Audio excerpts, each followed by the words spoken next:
Machiavelli, the man who wrote the blueprint for turning weakness into strength, who understood that the path to power is paved with deception, chaos, and a healthy dose of psychological warfare. If you want to be a real player rather than a pathetic bystander, then listen up. Because what Machiavelli mastered better than most is how to confuse your enemies and keep them so close they're practically sharing your toothbrush. Yes, that's right. Keep your enemies close, so close they start to believe they're part of your little cult. That's the secret. Confusion first, control second.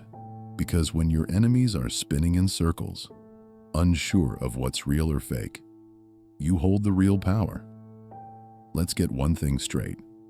Honesty, virtue, morality, those are for fools and saints who get their throats cut first. No, the real game is about making your enemies doubt everything, especially themselves. When they're unsure whether you're friend or foe, they're vulnerable. When they're vulnerable, they're predictable. And predictability is the death knell in this game of shadows and whispers. Confusing enemies isn't just a tactic. It's an art form. Think of it as psychological jazz. Improvising chaos, throwing in dissonant notes, making sure they can't tell if the tune is a lullaby or a scream. You want them questioning every move you make, every word you say. Are you friendly? Are you plotting? Are you trustworthy? Spoiler, none of those questions matter. The only thing that matters is that they keep asking themselves those questions, because the moment they stop, you've already won. And keeping them close? Oh, that's the real masterstroke. The closer they are, the more they trust you. So they let their guard down. They start telling you things they shouldn't, revealing vulnerabilities, secrets, and weaknesses. That's when you plant your little seeds of doubt because, really, what's more delicious than watching someone's confidence crumble while they smugly believe they're in control? It's like a master chef savoring the perfect souffle. Except this souffle is made of lies, confusion, and shattered egos. And what's beautiful about this game? The sheer irony that your enemies, those so eager to destroy you, are often the ones who destroy themselves. They're so busy trying to read your mind that they forget to protect their own. They get caught in webs of their own making, tangled up in the lies they believe are truth. Meanwhile, you sit back, sipping your metaphorical whiskey, watching them unravel like a cheap sweater. Let's face it, everyone loves a good power play. But no one talks about the exquisite pleasure of making your enemies doubt their own reflection. It's almost poetic, watching them analyze every move you make, trying to decode your motives while you're just casually flipping the chessboard over. Because when your enemies are confused, they're distracted. Then they're distracted, they're vulnerable. And when they're vulnerable, that's when you strike. Preferably with a smile so charming it could fool a saint. Knowledge is power, and power favors those who stay close to the source.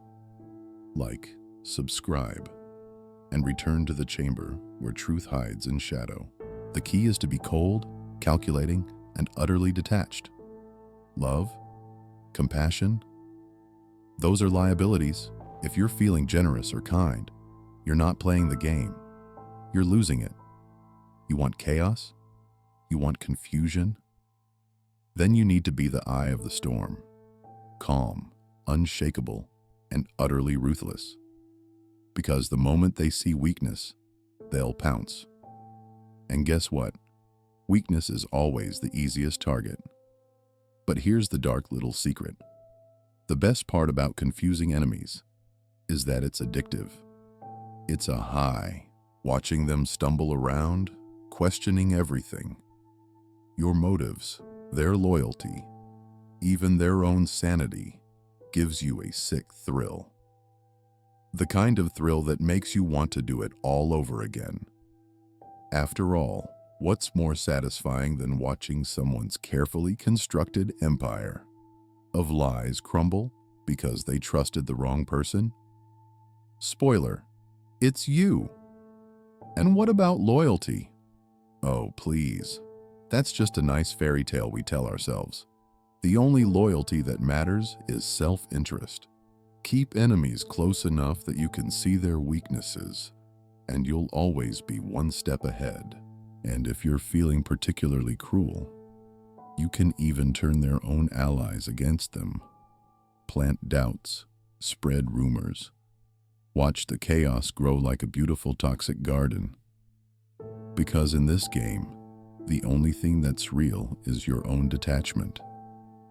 Everything else is just a game of masks and illusions. So, be ruthless, be cold, be relentless. Confuse them so thoroughly they start to believe their own lies are the truth. Keep them close enough to hear their heartbeat, and then, when they're most vulnerable, strike. Because in this world, the only rule that matters is this: trust no one. And if you want to win, never let your enemies see you coming. Confuse them, keep them guessing, and let chaos do the rest. When they're finally broken, doubting their own shadow, that's when you know you've truly mastered the dark psychology Machiavelli so elegantly understood. Because the greatest victory isn't just defeating your enemies, it's making them destroy themselves out of confusion, paranoia, and despair. And honestly, that's the sweetest victory of all.